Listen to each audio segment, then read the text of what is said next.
Assalamualaikum warahmatullahi wabarakatuh. Nama saya Kevin Handoko dari kelas 12 IPS 2 absen 22.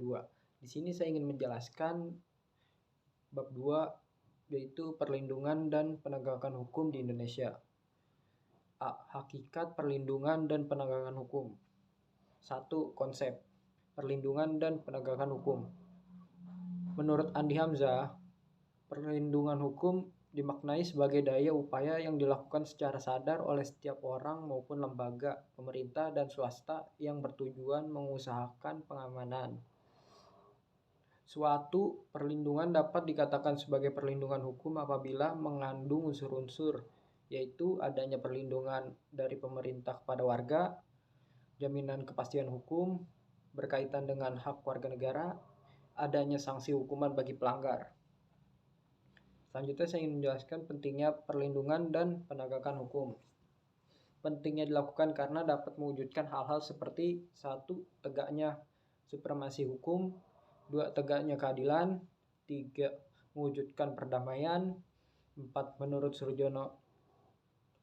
Surjono Sukanto, keberhasilan proses perlindungan dan penegakan hukum sangat bergantung pada faktor yaitu hukumnya, penegakan hukum, masyarakat, sarana atau fasilitas, dan kebudayaan. Selanjutnya saya ingin menjelaskan peran lembaga penegak hukum dalam menjamin keadilan dan kedamaian. 1. Peran Kepolisian Republik Indonesia. Kepolisian Republik Indonesia atau disingkat Polri merupakan lembaga negara yang berperan dalam memelihara keamanan dan ketertiban masyarakat, menegakkan hukum, serta memberikan perlindungan, pengayoman, dan pelayanan kepada masyarakat. Polri sebagai penyidik utama mengenai setiap kejahatan secara umum dalam rangka menciptakan keamanan dalam negeri. Pasal 16 UU nomor RI nomor 2 tahun 2002 tentang Kepolisian Republik Indonesia telah menetapkan kewenangan sebagai berikut. Melakukan penangkapan, penahanan, penggeledahan, dan pengintaian. B. Melarang setiap orang meninggalkan atau memasuki tempat kejadian perkara untuk kepentingan penyidikan. C. Membawa dan menghadapkan orang-orang kepada penyidik dalam rangka penyidikan. D. Melakukan pemeriksaan dan pengintaian surat. 2. Peran Kejaksaan Republik Indonesia. Kejaksaan Republik Indonesia adalah lembaga negara yang melaksanakan kekuasaan negara, khususnya di bidang penentuan. Adapun keberadaan Kejaksaan Republik Indonesia diatur dalam Undang-Undang RI nomor 16 tahun 2004 tentang Kejaksaan Republik Indonesia. 1. Ada A. Bidang pidana meliputi melakukan penuntutan. 2. Melaksanakan penetapan hakim dan putusan pengadilan yang telah memperoleh kekuasaan hukum tetap. 3. Melakukan pengawasan terhadap pelaksanaan putusan pidana bersyarat putusan pidana, pengawasan, dan keputusan lepas bersyarat. B. Di bidang perdana dan tata usaha negara.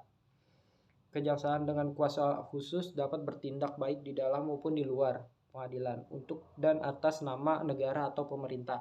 C. Dalam bidang ketertiban dan ketentraman umum. 1. Peningkatan kesadaran hukum masyarakat. 2. Penyamaran kebijakan penegakan hukum. 3. Pengawasan peredaran barang cetakan. Selanjutnya saya menjelaskan peran hakim sebagai pelaksanaan kekuasaan kehakiman. Di Indonesia perwujudan kekuasaan kehakiman diatur sepenuhnya dalam Undang-Undang RI nomor 48 tahun 2009 tentang kekuasaan kehakiman, yang merupakan penyempurnaan dari Undang-Undang RI nomor 4 tahun 2004 tentang kekuasaan kehakiman.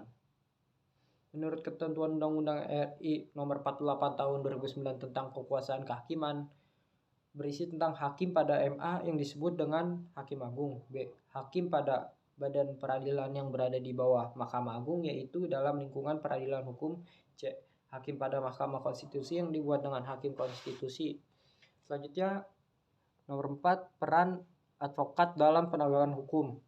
Advokat adalah orang yang berpartisipasi memberi jasa hukum baik di dalam maupun di luar pengadilan. Jasa hukum yang diberikan berupa memberikan konsultasi hukum, bantuan hukum, menjalankan kuasa, mewakili, membalas, mendampingi, dan melakukan tindakan hukum. Keberadaan advokat sebagai salah satu penegak hukum diatur dalam Undang-Undang RI Nomor 18 Tahun 2003 tentang advokat. Adapun persyaratan untuk menjadi advokat di Indonesia diatur dalam Pasal 3 Undang-Undang RI Nomor 18 Tahun 2003 tentang advokat. Selanjutnya saya menjelaskan peran Komisi Pemberantasan Korupsi atau KPK. Komisi Pemberantasan Korupsi disingkat KPK adalah sebuah komisi yang dibentuk pada tahun 2003 berdasarkan Undang-Undang RI Nomor 30 Tahun 2002 tentang Komisi Pemberantasan Tindak Pidana Korupsi. Tujuan dibentuknya KPK adalah untuk mengatasi, menanggulangi, dan memberantas korupsi. Selanjutnya saya ingin menjelaskan dinamika pelanggaran hukum. 1. Berbagai kasus pelanggaran hukum. Pelanggaran hukum disebut juga perbuatan melawan hukum, yaitu tindakan seseorang yang tidak sesuai atau bertentangan dengan aturan-aturan yang berlaku. Pelanggaran hukum merupakan pengingkaran terhadap kewajiban-kewajiban yang telah ditetapkan oleh peraturan hukum yang berlaku. Berikut ini contoh perilaku yang bertentangan dengan aturan yang dilakukan di lingkungan keluarga, sekolah, masyarakat, bangsa, dan negara. A. Dalam lingkungan keluarga diantaranya mengabaikan perintah orang tua. B. Dalam lingkungan sekolah diantaranya salah satu contohnya menyontek ketika ulangan. C. Dalam lingkungan masyarakat diantaranya 1. Mangkir dari tugas ronda malam. Selanjutnya D. Dalam lingkungan bangsa dan negara diantaranya 1. Tidak memiliki KTP. Selanjutnya nomor 2, macam-macam sanksi atas pelanggaran hukum. Peristiwa serupa seringkali saksikan dalam kehidupan sehari-hari, misalnya mengapa sopir angkutan kota tidak sungkan-sungkan berhenti menunggu penumpang pada tempat yang jelas-jelas dilarang berhenti. Penyebabnya karena petugas tidak tegas menindaknya, karena peristiwa itu dibiarkan tidak ditindak oleh petugas, lama-kelamaan dianggap hal yang biasa. Sanksi terhadap pelanggaran itu amat banyak ragamnya. Sifat dan jenis sanksi dari setiap norma atau hukum berada satu sama lain. Akan tetapi dari segi tujuannya sama, yaitu untuk mewujudkan ketertiban dalam masyarakat. Sanksi dan norma dalam masyarakat. Agama. Yang pertama, agama. Tidak langsung atau diperoleh setelah meninggal dunia. Yang B. Kesusilaan. Rasa bersalah, menyesal, malu, dan sebagainya. C. Kesopanan. Celaan, cemoohan, dan pengucilan dalam pergaulan. D. Hukum tegas dan nyata serta memaksa bagi setiap orang. Selanjutnya nomor 3, partisipasi dalam perlindungan dan penegakan hukum.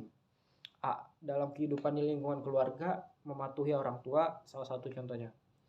B. Di lingkungan sekolah, salah satu contohnya tidak menyontek. C. Di lingkungan masyarakat, salah satunya melaksanakan setiap norma. D.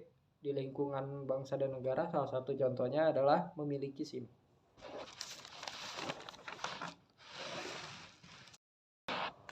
Sekian presentasi dari saya, kurang lebihnya mohon maaf.